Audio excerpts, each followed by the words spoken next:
Okay, I keep on re recording this. I keep on not knowing the words to say, even though I'm sure that I have the words to say, because the words that I want to say are really hard to say. So I just gotta go and just like have this conversation.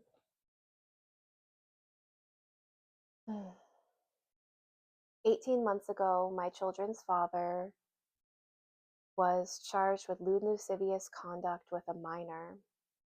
He molested an 8-year-old girl 10 years prior.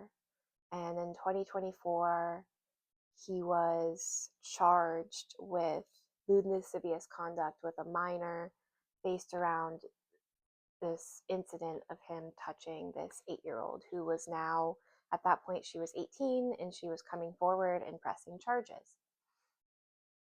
Okay, so this has been what's been happening in my life for the last year and a half that I have not been able to talk about, that I have had to sit with for a long time and had a lot of processing and time with it. And now, as I move forward with everything I'm saying, that this is not going to be the end of me talking about this. This is going to be just the beginning. That this is a path that I am going down, that I strongly believe that this is a major blind spot culturally, and that we as a people are ready to change the stories we're telling about sex offenders, about pedophiles, about child molesters, about rapists. I know that what I'm saying is incredibly controversial and is going to potentially really offend some people, really ruffle some feathers. That's not my intention, but I know that this is a I'm just letting the viewer know that I am aware of the how I look to everyone. I am wildly aware of how this looks, okay? And I'm doing it anyway because I see that this is something that is extremely important. Why am I doing this? Why am I having these conversations? I just want to get this out of the way right now. The reason that I'm having these conversations, the reason that I am coming forward and talking about this in an open and honest way is because I want children to no longer be molested, is because I want children to no longer be raped, be groomed, or be assaulted in any way sexually. Okay? In any way, really, but specifically, I'm talking about um, the the truth that children, that this is happening. Like, this is a truth that it's happening to children every single day, and that we as a culture and as a society are really uncomfortable talking about it, to the point where if people do start talking about it, they're deeply shamed. And that even men, like for example Russell Brand, can't come forward and talk about what they did without experiencing deep shame. So therefore, I'm here to do it because I'm not ashamed. I'm able to talk about this as somebody that has firsthand witnessed it and experienced it while not being a perpetrator. So I feel that I am in a very unique position to be able to bring more awareness to something that desperately needs awareness brought to it. The one of the darkest shadows of our culture, of our world, is the fact that children are being raped, groomed, molested, trafficked, and nobody really talks about it. All we say is that sex offenders can't heal. So sex offenders will never heal. Pedophiles will never heal. There's nothing available to them to heal. And I want to just straight up just call bullshit on this. It's not true. And I think I'm not going to go far into this right now, but what I am going to say is that, isn't it kind of weird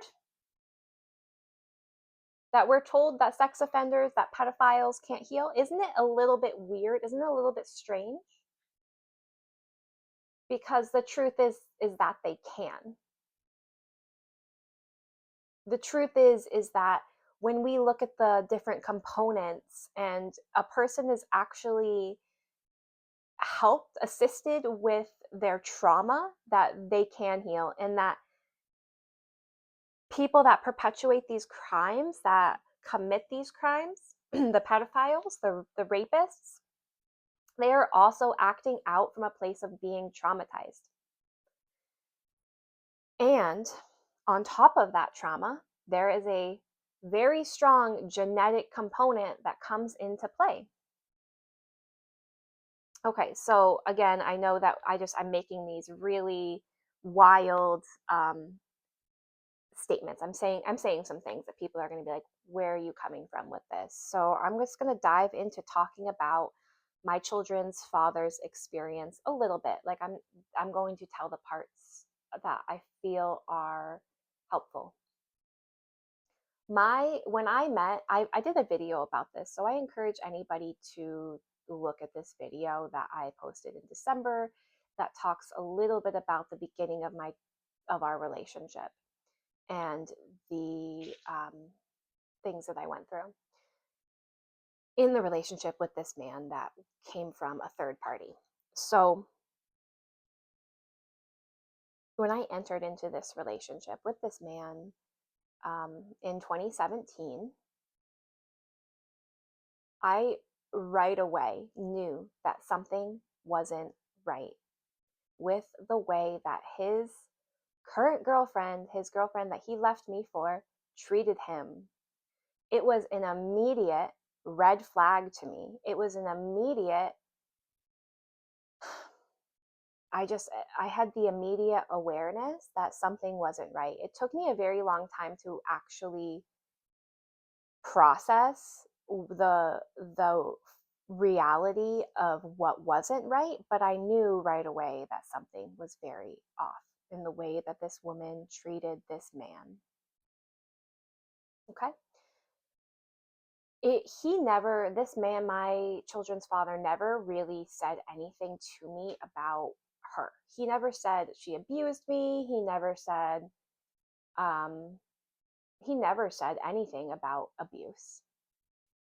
But when I started to put together the pieces and I started to connect the dots and look at things a little more deeply, I understood that what he experienced was emotional abuse. And I strongly believe that if he was a woman in that experience and that the gender roles were reversed, that she would not have gotten away with what she did. But that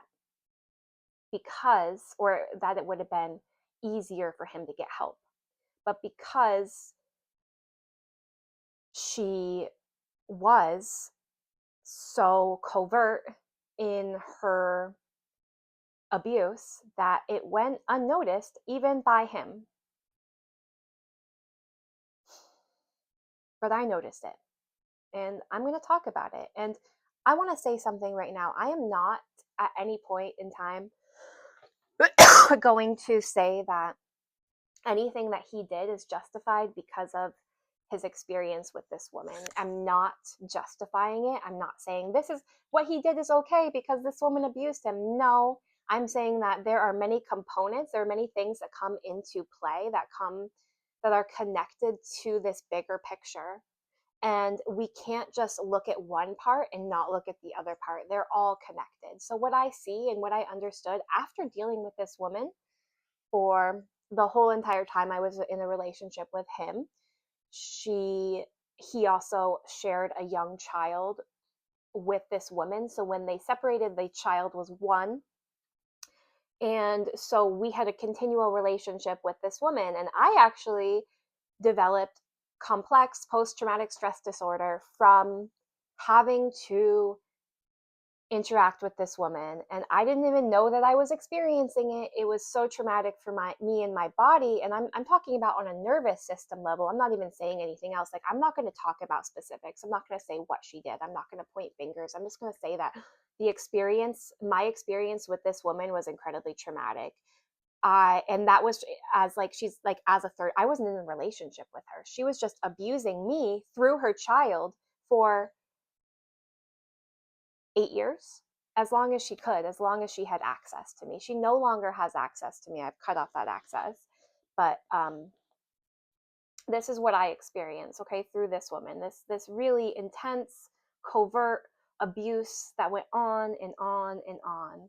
And I talk more about this in that video, okay? So if you really want to know more about this abuse, I encourage you, or what I experienced, I encourage you to look at this video entitled Learning How to Forgive Myself and Forgive, um, maybe I said narcissist, I'm not exactly sure. But okay, so focusing back in, I understood that my partner had undergone abuse, and there were other things, like people, like I we started the relationship, we met at work, and coworkers would say things to me, like they would tell me stories, because he had worked there for a lot longer than I had. They would tell me stories of just kind of off things that she had done to him, weird things that she had done. One of the things that stuck out to me was he had gotten a brand new iPhone, and he had come into work and he was showing all his coworkers the iPhone. He was very excited about it. Then he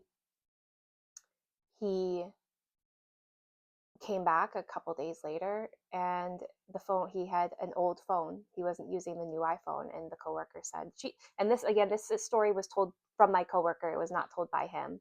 I did ask him about it after, but and he didn't have the phone anymore. So he came back in, he didn't have the phone, and the coworker said, "Where's your phone?" And he said, "She made me return it." So I asked him about this. Again, it was years later. I asked him, I said, what was this story our coworker told me? And he said, "Yeah, I got the new phone. I got a new phone." And I was really enjoying it, and I was spending time on it. And my partner, his partner, had a really big problem with it. She really didn't like that he had this phone and she didn't get a new phone. And he had this phone and she didn't like that. And she complained so much that he had to go back and return the phone and get a used one. And the really interesting part was that this was he was younger, he was still on his father's phone plan. So he didn't even have to pay for the phone. He got the phone for free. But she complained too much that it was a waste of money, that I'm not exactly sure what the reasoning she used was, but she made him return the phone and get a different phone. So this is just a little bit of the incredible control this woman had over his life. Okay, again, I'm not going to say anything. This is just as like a case study. Look at this as a case study. Okay, I look at this as a case study, as to try to understand this, because the truth is that the people that perpetrate these crimes are not doing so because they're feeling full and healed and loved and wonderful in their life. They're doing so because they're coming from an extremely broken place, an extremely broken part of them. And this relationship that my children's father was in with this woman broke him. It broke him. It broke his spirit. It broke his soul.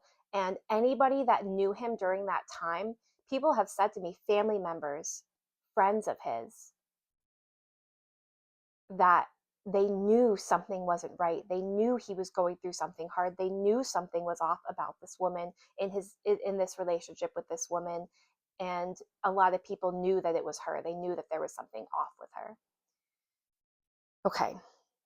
So that's one part of it, is that I'm just going to say, like, he was traumatized in this relationship. It wasn't until I had many feelings over the years that this woman was what is called a narcissist. I was very careful about using this label. I said, I'm not just going to read an article on Facebook and go off and call this woman a narcissist. It's not my place to do that. And I'm not sure if that's, first of all, I'm not sure if that's helpful. I'm not sure if that's true. And I'm just not going to say that. It wasn't until I received the confirmation that I started to really understand that she was. And the confirmation that I received was, it happened about a couple years ago, I think in early 2024. I happened to come across something on YouTube. It was a video with not that many likes. um, this woman had made this video, and she was talking about being a child of a victim of something called parental alienation. And it was the first time I'd heard this concept. And she described parental alienation. And as she described it, I knew that this was something that me as a step parent, but more so my children's father, was experiencing with his child. And then she went on to talk about how parental alienation is not always, but often connected to a parent with a personality disorder such as narcissism. So that was when I started to research narcissism. That was when I started to go down a really deep rabbit hole of researching and understanding and validating my own experiences, and finally understanding that this woman that I had been dealing with was a covert narcissist. Now, I am not saying this to out this woman. I actually would really rather not. I don't want to even talk about her. I don't want anything to do with her anymore. I know that what she did was wrong, and I don't need any validation for anybody to tell me that what she did was wrong. I don't need it and I don't want it, but it's an important part of the story, so I'm going to say it. I also understand that this woman acted and acts the way that she does because she too is a victim of trauma. In order for a person to go through and become a narcissist and have these tendencies, they have to be deeply traumatized. Deeply traumatized. Like this is a sickness, okay? This woman is sick. And and so is my children's father. He also is sick, okay? And I'm going to talk about that this is something that, so again, so there's always a thing like, well, Sarah, I also was a victim of a narcissist. I also was in a narcissistic relationship, but I never once chose to go out and molest a child. Okay, that's right. Yes, I too dealt with a narcissist, and my brain, body, nothing ever told me to molest a child. I never had that desire or that drive. Okay, so that's where I'm going to come in and say that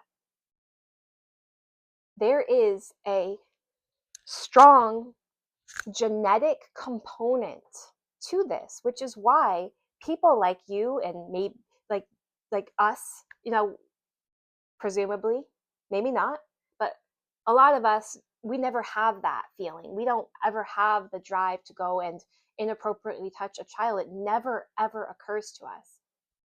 But we do have drives to do other things, right? Like the drive to become an alcoholic, the drive towards addictive behaviors of any kind. And we understand that these behaviors are genetic. They run in family lines, okay? Now, I want to say something here, and I want to make a distinction. I am not saying that this is just something that we come in with and we need to forgive it and we need to say minor attracted persons and like no, that's minor attracted persons, MAPs, is absolutely not the direction we want to go in. I would stay far away from that, because that's normalizing something and saying that that it's just, it's just the way we are and we can't change it, which is the truth is, it's bullshit. We can change it. They can change it. Pedophiles can change, pedophiles can heal, and part of it is, it's twofold. It's recognizing first the trauma, and it's not going to be the same treatment for every single person that has pedophilic tendencies, that has these desires or attraction towards children. They're not all going to heal in the same ways. It's going to be we have to look at each as an individual and say, what got them here? What is this insane trauma that got them to where they are and to why they are doing this? I'm also okay. So there's there's this understanding too that they are traumatized. Okay. And a lot of people are going to say, well, I don't fucking care. I still think that they should be shot by a firing squad. Okay, I understand that. I understand that a lot of people don't care. We don't want to let them heal, right? We don't, a lot of people don't fucking care because of what they've done. Understandable. But let me say this. I'm going to reference Mark Woman, WOM. I have to look it up. Mark, I can't remember his last name. He wrote the book, It Didn't Start With You. Okay. So this is kind of where I'm gonna reference this as if you want to research this farther. But when these genes come in and are not healed, do you know what they do? They go towards the next generation. So sure, we can put grandpa in the electric chair, or we can just let him die in jail, or we can just let him die of natural causes. And any of those three things, it's going to carry on his genes. His unhealed genes will be passed down to the next generations. The babies that are being born right now will be the future molesters. They will be the future pedophiles and the future rapists if we don't start doing something about it. Okay? Like, this isn't going to go away. This isn't going to go away.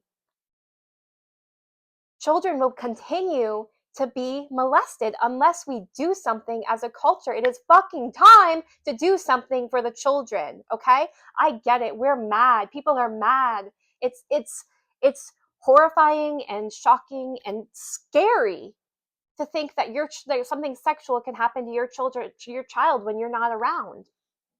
But it's happening. And the only way for it to stop happening is to create a pathway to healing for the child molesters. The only way to make sure that this doesn't happen and continue to happen is to help the child molesters, the rapists, the pedophiles heal. And how do we do that? Well, first of all, I'm not saying that we need to go out there and forgive Jeffrey Epstein. I'm not saying that we need to go out there and forgive anybody that's done this. But I am saying this. If the perpetrator, if the abuser is willing to come forward and to take responsibility and wants to change, they need to be able to do that. They need to have access to doing that, and they need to be able to have some help. They need help. They can't do it on their own, especially in our society. But people are going to say, well, Sarah, how do you know that any of this is true? How can you say that when we've all seen pedophiles that have never healed? Well, it's kind of like this. It's like, what do you think is going to happen to an alcoholic if the tables were turned and that alcoholic was told that they could never heal, and told that there's nothing available to help them heal, told that everybody actually hates them, that they're a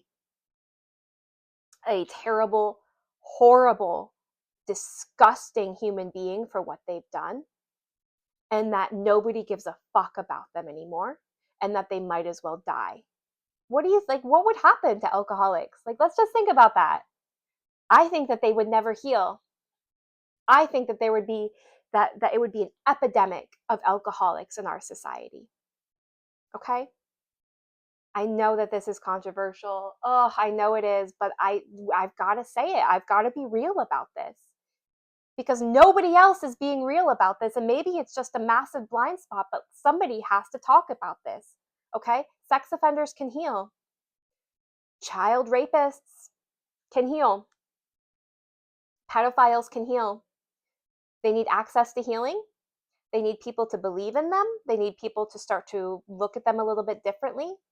And they need to understand why they did what they did. Okay? They need to be able to really understand why they did what they did. So they need help leaving the situation that they're in. They need help coming forward. Like, it's just like think about this. Like, there's people out there. There's many people out there that are having these feelings, these thoughts, and these desires, and have no one to go to. They don't have anyone to talk to about it. And they actually are it's probably deeply traumatizing just to have those thoughts and be alone. And maybe some of them are even children or teenagers, and just be like, what am I thinking? What is wrong with me? Why are these thoughts even coming into my head? Right? And they can't talk about it. They can't come forward about that. There's no safe place in our society to allow people to come forward, to be honest. And I'm not even talking about like, so this is what I'm going to say. My children's father went through the court process. He went through everything. He received charges. He was he pled guilty, and he received probation, 5 years probation. Okay. And he's on his own journey of healing now, and I am supporting him and will continue to support him in healing. Why am I supporting him? A big reason is I'm doing it for his sons, the genetic link that's being brought into this world.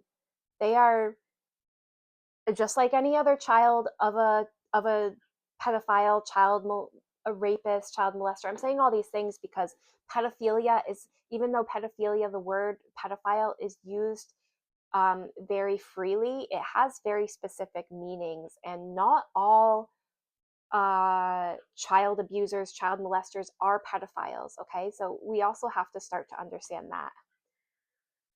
Um, I'm helping my children's father because I have two sons that, and I have a daughter. Like, I have children that are in this genetic lineage. They are going to be impacted by it. Their children's children might be impacted by it. And if I encourage him, this man that I had children with, to heal, then he's going to end it. He's going to end it. If he can come forward, and I don't, it might take a lifetime, because that's just the way it is. It might take a lifetime for him to heal, but if he can heal, and if he can come forward, and if he can be honest about what he's done, then the chances of this being passed on, and these genes turning on in my children and in my future, the line of my children's children, then I can really do something about it. Okay, so I'm doing this for my children, the youngest of which is 3 years old. And I also want to say this, because I know that people are going to ask, like, what about my kids? Did he ever touch my kids? No, he didn't. He didn't. Um, and I think that goes on to really uh, just really say that he was in this place of extreme trauma when he was in his relationship with this woman. And when he left and entered into a relationship with me, although that trauma didn't completely end because he still had to deal with her, he was pushed into a new trajectory, into a new way. He left the traumatic situation. And and I'm remembering something else I have to talk about. And so this kind of brings me into epigenetics. Okay, epigenetics. This is real. Like, what I'm talking about isn't just some sort of like woo woo new age thing. This is real. Epigenetics. These are genes that turn on under trauma. We can read about them. We know about them from a scientific standpoint. We know about these genes, epigenetics. When a person undergoes, and usually these are connected to children and childhood and teenagers, when they're undergoing extreme trauma, because and let me excuse me, let me backtrack and say that the reason that they're connected to childhood and teenagers is because that's when most of us experience the most trauma. My children's father entered into a relationship with this woman when he was 18, okay? And he didn't leave a relationship with her until he was 26, when he met me.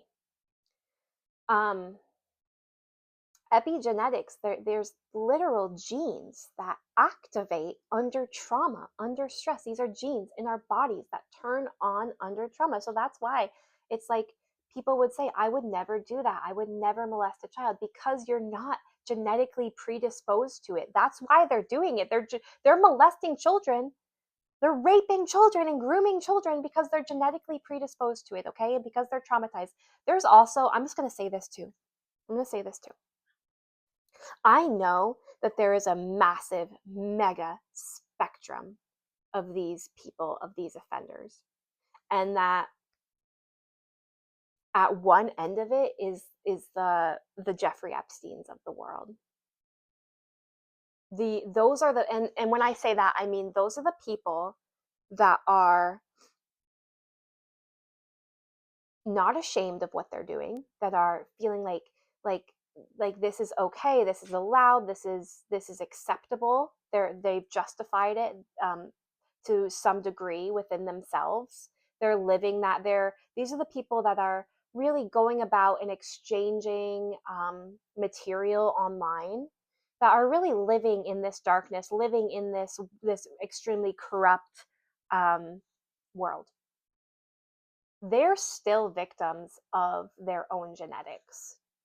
They're also perpetrators. And I'm not sitting here ever saying that these people should be exempt from the law. Like I think that, but I do think that, sorry, I just want to refocus. So I'm not saying that because it's genetic, they shouldn't be in trouble with the law, or they shouldn't have to pay for what they've done, pay for what they've done.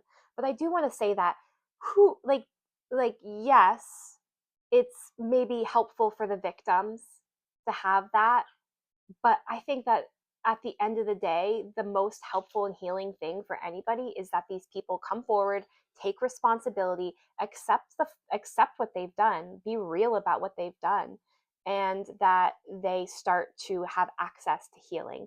And there's going to be ones that don't want to come forward, that don't want to accept responsibility, and that don't want access to healing because they don't think that there's anything wrong with them. And I'm not talking to them. I'm not energetically aligned with them. But what I am aligned with is the people that, first of all, that maybe are having these desires and that don't have anywhere to go, that don't have anyone to talk to, and that are really confused. And also the people that are perpetrating and doing this, or have done this and don't want to do it, and feel horrible about what they've done, and are living their lives in shame and will die in shame. They had never have any access to anybody helping them heal, to being able to talk about this, to being able to be real about it. Even if they go to therapy, like, they can't be real because therapists are to mandated reporters. So I feel like this has been all over the place, but and I know that as I talk more and more about this, I will be more organized and more coherent with what I say. But this is kind of where I wanted to start with this idea. Like, I'm forgiving an abuser. I'm forgiving a child molester. I'm not going to call him a pedophile because he doesn't fit the criteria, but I know the rest of society will call him a pedophile, so fucking go for it. Like, like that's not going to offend me. But I really don't think anything can offend me at this point. Like, after I've gone through this, after I've sat in with this intense darkness and this intense fear, and also did it completely alone. Like, I had no one to go to because I felt so alone in the fact that I was supporting a sex offender while also trying to um, more or less be a single parent, be a solo parent for my children. Um, it's just like, once you walk through your own personal hell, nothing else seems really that scary anymore. So I've done it. I've walked through my own hell, and I've gotten to the other side. And what the other side looks like is that forgiveness is fucking powerful. Not only is it powerful for us as individuals to just release the absolute weight and burden of hating someone, but it's powerful for the people that we hate too, because they're a part of this whole massive ecosystem of humanity. They're all connected. And if we want to help children stop being molested, stop being raped and groomed and hurt and abused, then we have to help the child molesters. This is just fact. This is just truth. This is a truth that people haven't been ready to see, and maybe they are ready to see it now. I think that they are.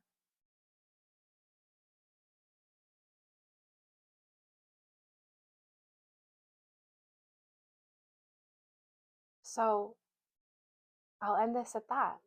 And this will not be the end of me talking about this. This is just the beginning. I have a lot to say, and I will continue on these conversations and these dialogues and see where this takes me, because I know that this is something that is really important. And again, I'm doing this for the children. I'm doing this for the victims, even though the victims might be really upset that I'm doing this. I'm doing this for the victims. Because I want every single child in this world to be safe. Every single child in this world deserves safety. And I'm not going to stop talking about it until people start to listen.